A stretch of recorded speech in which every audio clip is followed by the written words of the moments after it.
Cours sur le métabolisme des lipides. Alors, je vais commencer par vous donner le plan du cours. Nous avons d'abord, on va voir des généralités sur les lipides et après, donc, le catabolisme des lipides, c'est-à-dire les réactions de dégradation pour aboutir à la fabrication d'énergie et les réactions d'anabolie, c'est-à-dire les réactions de synthèse donc des lipides et les régulations du catabolisme et de l'anabolisme. On va commencer par les généralités sur les lipides.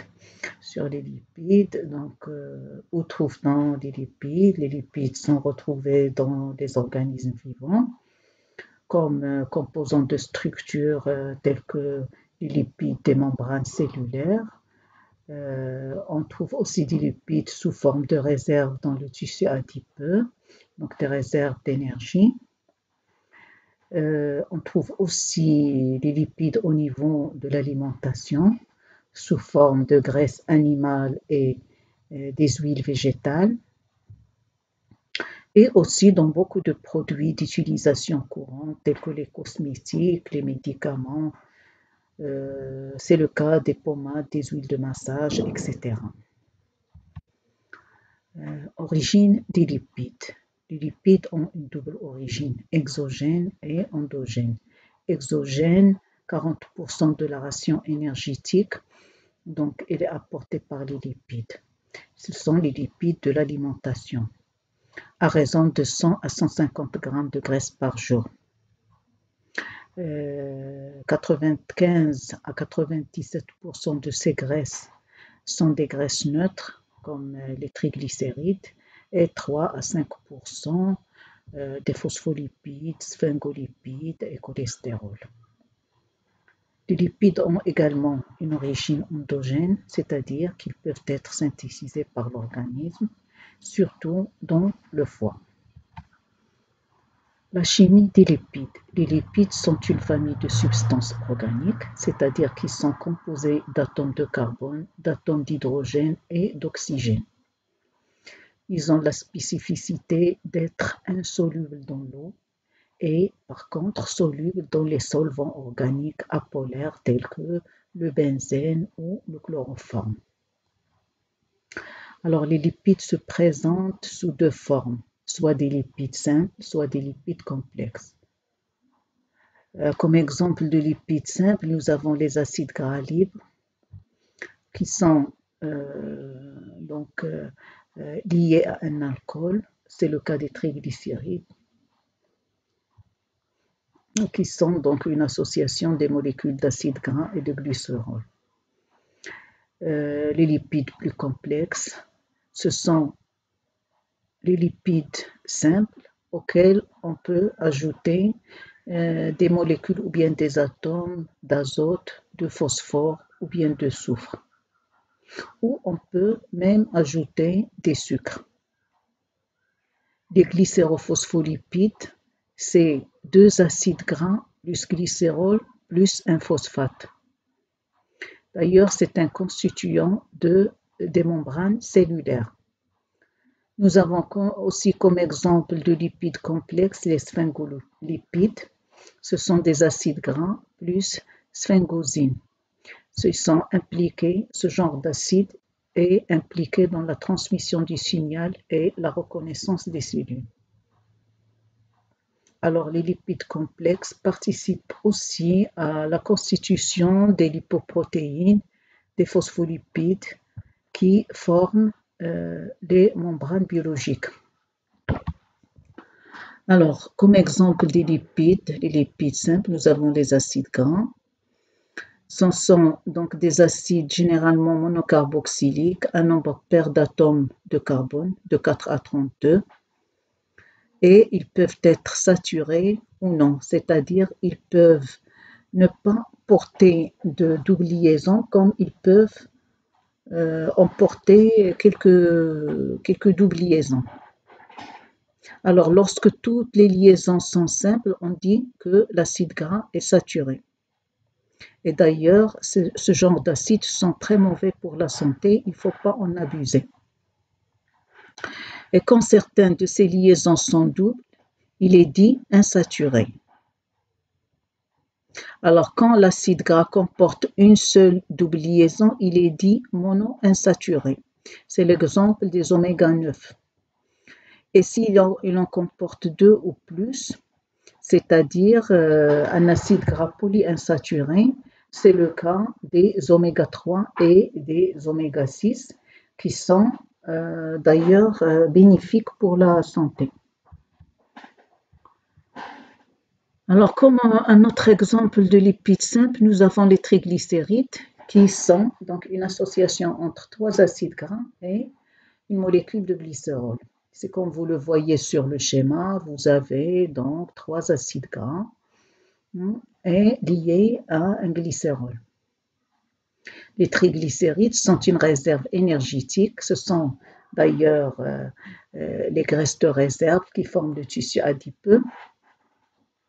Ce sont des graisses neutres, apolaires et très hydrophobes. Les triglycérides sont présents dans le cytoplasme des adipocytes. Ils sont aussi présents dans l'alimentation. Ils peuvent être apportés par l'alimentation. Donc tout ce qui est huile végétale, produits laitiers, graisses animales, tous ces lipides-là sont riches en triglycérides. Alors nous avons un exemple donc de lipides plus complexes, ce sont les stérides. Ce sont des esters d'acides gras et d'alcool. Les alcools sont sous forme de stérol. Les stérols, large famille de composés à fonction biochimique et hormonale variée. C'est le cas du cholestérol chez les animaux supérieurs et l'ergostérol chez les végétaux. Alors le cholestérol est un lipide qui est indispensable de l'organisme et donc il a une origine double, c'est-à-dire qu'il est soit exogène, soit endogène. Donc il est exogène quand il est apporté par l'alimentation et endogène quand il est synthétisé par le corps, notamment au niveau du foie et de la muqueuse intestinale. Alors le foie est le principal fournisseur de cholestérol. Il synthétise chaque jour la moitié de 1,5 à 2 grammes de cholestérol qui sont produits par l'organisme. L'apport alimentaire est seulement d'1 gramme par jour, ce qui signifie que le taux de cholestérol dans le sang est essentiellement fonction de la quantité fournie par la synthèse interne de l'organisme. Donc, le cholestérol apporté par l'alimentation n'est pas nocif pour l'organisme. C'est surtout les lipides, le cholestérol d'origine endogène, qui doit être bien régulé pour ne pas dépasser les normes physiologiques. Alors, le rôle des lipides. Alors, selon leur destinée, les lipides de l'organisme sont soit des réserves d'énergie, donc une réserve très très importante sous forme de lipides. Alors, les lipides de réserve constituent le tissu adipeux représentant environ 10 kg chez l'homme, moyenne de 70 kg. Leur rôle est très important dans la production d'énergie. D'ailleurs, 1 gramme de lipides apporte 9 kcal d'énergie, soit 38 kJ. Par gramme de lipides. Le rôle des acides gras polyinsaturés ou indispensables, il s'avère que certains acides gras sont indispensables, c'est-à-dire qu'ils doivent être apportés par l'alimentation et d'ailleurs ils ont un rôle très important au niveau de notre organisme. Comme exemple de ces acides gras indispensables, nous avons l'acide linoléique et l'acide alpha-linolénique. Ces deux acides gras sont apportés par les huiles. Donc, ce sont des acides gras essentiels, c'est-à-dire que l'organisme ne peut pas synthétiser, et ils sont transformés dans l'organisme en d'autres acides gras, en particulier en acide arachidonique, donc qui est un acide non essentiel. Ces acides gras polyinsaturés jouent un rôle dans la constitution des membranes cellulaires, surtout l'acide linoléique, ce qui explique son importance en phase de croissance en raison de la multiplication des cellules. Donc, il doit être apporté par l'alimentation. Quant à l'acide alpha-linolénique, il assure une fonction essentielle pour la structure des cellules nerveuses. Donc, il assure leur fluidité ou bien la fluidité de leur membrane et il assure la transmission de l'influx nerveux. Donc, c'est très très important pour le fonctionnement de la cellule nerveuse. Alors, les lipides, ils ont aussi un rôle comme matériau de structure. Donc, ils peuvent être donc des couches de protection des cellules et des tissus. En tant que composants des membranes biologiques, c'est le cas de phospholipides et de cholestérol. Des lipides constitutionnels qui sont les constituants cellulaires primordiaux, représentant 10% du poids sec des tissus. Et ces lipides-là, ils servent à la protection des organes vitaux. Tel est le cas donc des tissus adipeux qui enveloppent le cœur, le foie, les reins, la rate, le cerveau et la moelle épinière. Alors, comme vous le voyez sur le schéma, donc ça c'est la membrane cellulaire ou la membrane plasmique. Elle est constituée donc de cholestérol en jaune, de phospholipides, donc une bicouche lipidique de phospholipides. Vous avez des protéines, des glucoprotéines, donc des carbohydrates collés à des molécules de protéines. D'accord? Donc, voilà, donc les lipides, ils constituent, comme vous le voyez, la majorité de la membrane plasmique. Alors, les lipides sont aussi des molécules actives, c'est-à-dire qu'ils peuvent être des précurseurs d'hormones stéroïdes. Les hormones stéroïdes sont le cortisol, la testostérone, les oestrogènes, le progestérone et l'aldostérone. Ils peuvent être des médiateurs extracellulaires en association, bien sûr, avec des protéines au niveau des récepteurs. Donc, c'est des médiateurs cellulaires, c'est-à-dire qui assurent la communication extracellulaire entre deux cellules. Ce sont aussi des messagers intracellulaires, c'est le cas du diacylglycérol dans le processus de signalisation cellulaire qui intervient comme messager secondaire de signalisation lipidique en activant la protéine kinase C. Alors, aussi, les lipides peuvent avoir un rôle donc dans l'absorption, par exemple, des vitamines liposolubles telles que la vitamine A, D, E et K. Les lipides peuvent également assurer un rôle de transport. D'ailleurs, c'est le cas des lipides circulants. Donc, bien sûr, après les repas, de volumineuses particules de lipides apparaissent dans le sang, c'est-à-dire des lipides apportés par l'alimentation, puis ils disparaissent en fin de digestion pour se fixer dans le foie et dans les autres tissus. Alors, comme exemple, les lipides qui transportent les vitamines et les hormones essentielles au bon fonctionnement de l'organisme, c'est le cas du cholestérol, surtout donc le bon cholestérol, le HDL, qui rapporte le mauvais cholestérol, le LDL, des tissus vers le foie, c'est-à-dire le mauvais cholestérol, le LDL, qui peut aller donc se déposer sur la paroi des vaisseaux, donc grâce au cholestérol HDL, donc il va être délocalisé de la paroi des vaisseaux vers le foie pour qu'il soit métabolisé. Alors, nous avons plusieurs formes de transport des lipides dans la circulation. Euh, la première forme, c'est les chylomicrons ou bien les kilomicrons, comme vous voulez.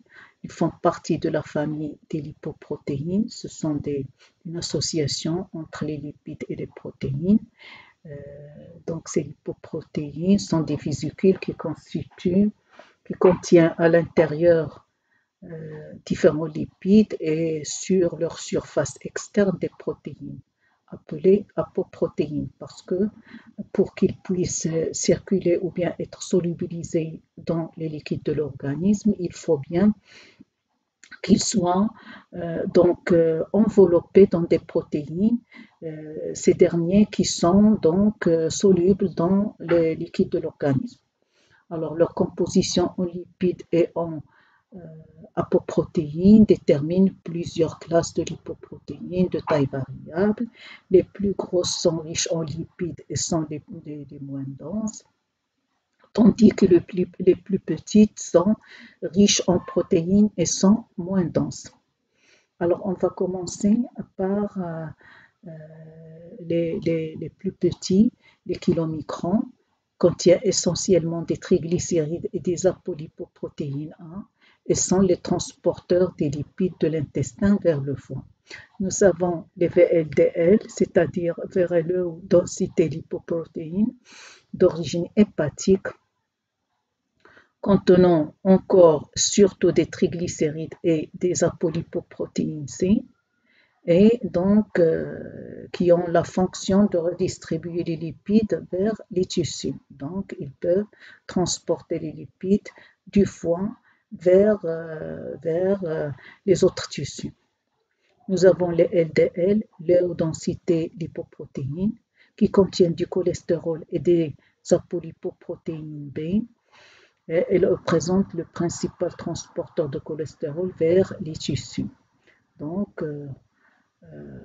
ce sont donc ce type de transporteur de cholestérol donc, est le mauvais cholestérol parce que donc, il va se déposer au niveau des tissus.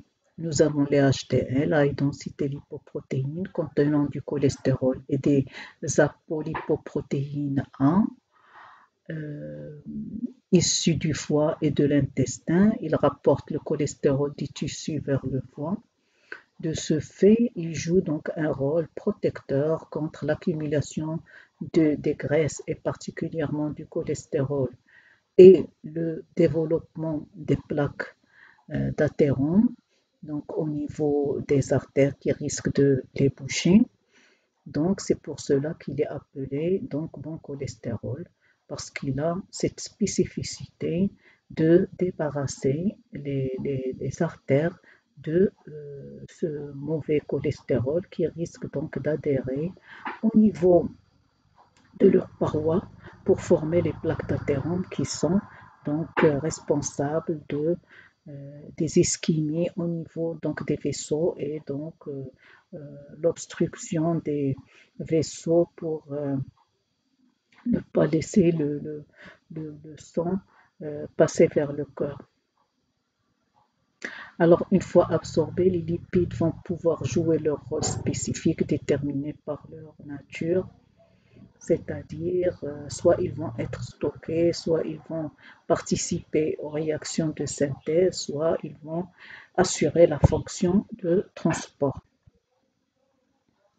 Alors, la digestion des lipides, elle se déroule au niveau de l'intestin grêle. Elle est réalisée par des enzymes pancréatiques et des acides biliaires. Et ça concerne les lipides de l'alimentation, bien entendu, notamment les triglycérides, les phospholipides et le cholestérol. Alors, les enzymes pancréatiques qui sont responsables de cette digestion, ce sont les lipases, le pancréatique, bien entendu, les phospholipases et la cholestérolestérase. Alors, comme vous voyez sur le schéma, les lipides ils vont être émulsionnés par les acides biliaires. Donc nous avons les graisses et surtout donc sous l'action des acides biliaires, ils vont être émulsionnés, c'est-à-dire ils vont être fragmentés, d'accord, pour former les micelles de lipides mixtes. Alors lors de la digestion, toutes les graisses sont dégradées par des enzymes digestives, notamment les lipases sublinguales et gastriques, ce qui entraîne la formation d'une émulsion où les particules de lipides sont de taille réduite. Ce sont les micelles. Alors, les enzymes pancréatiques et les selles biliaires vont continuer l'hydrolyse dans le duodénum, puis à l'entrée de l'intestin grêle. Et par la suite, les différents lipides hydrolysés vont être intégrés dans des particules appelées des micelles mixtes. On va voir par la suite l'acheminement de ces micelles mixtes donc, au niveau donc, du tube digestif.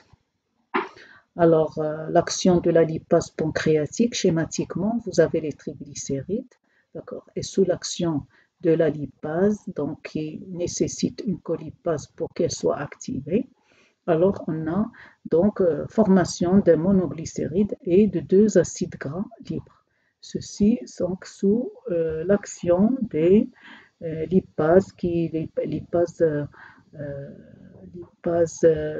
linguales et sublinguales. Alors,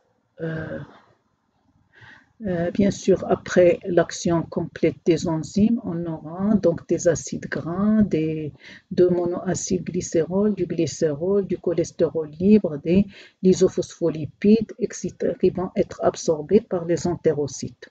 Bien sûr, après la digestion, nous avons donc absorption des lipides. Bien sûr, absorption des lipides qui ont été digérés d'abord donc, et se sont transformés donc, en gouttelettes émulsifiées. D'accord? Regardez, dans le schéma, vous avez les triglycérides et le cholestérol. Et vous avez, sous l'action des acides biliaires, nous avons formation de gouttelettes émulsionnées. Sous l'action de la cholestérase, donc, et les lipases pancréatiques et les colipases, donc nous avons formation de micelles. Ces micelles sont sous forme d'acides gras libres, de monoglycérides, de cholestérol, etc.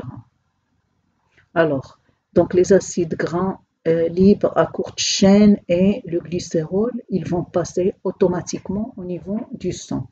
Alors que les acides gras à longue chaîne, donc ils vont se transformer, d'accord, au niveau de la cellule intestinale en kilomicrons qui vont par la suite traverser les chylifères pour arriver au niveau de la lymphe et à partir de la lymphe, donc ils vont être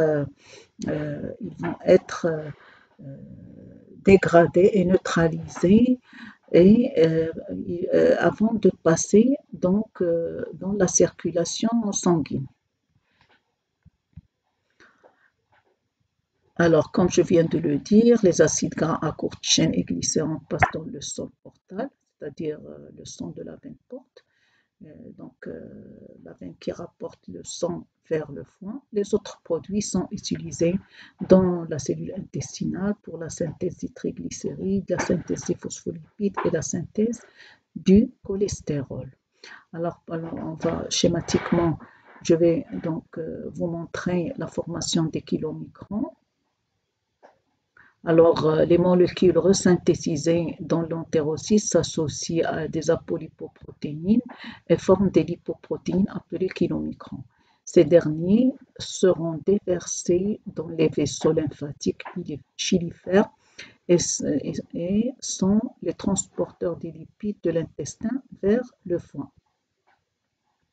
Donc, comme vous le voyez, donc sous l'action des lipases pancréatiques, nous avons donc des monoglycérides et des acides gras. Donc, les acides gras, ils vont donc au niveau de l'entérocyte, ils vont reformer les triglycérides, ils vont s'ajouter à des apolipoprotéines pour qu'ils soient donc transportés dans le sang parce que les triglycérides sous leur forme lipidique comme ça, polaires, donc ils ne vont pas pouvoir circuler ou bien être solubilisés dans le sang. Il faut bien qu'ils soient liés à des apoprotéines pour qu'ils soient transportables donc, dans le sang. D'accord? Alors, pour la destinée des lipides, donc au niveau du foie, après la digestion, après l'absorption, donc le premier organe qui va recevoir les lipides, c'est le foie. Il va donc se charger de trier les lipides en fonction des besoins de l'organisme.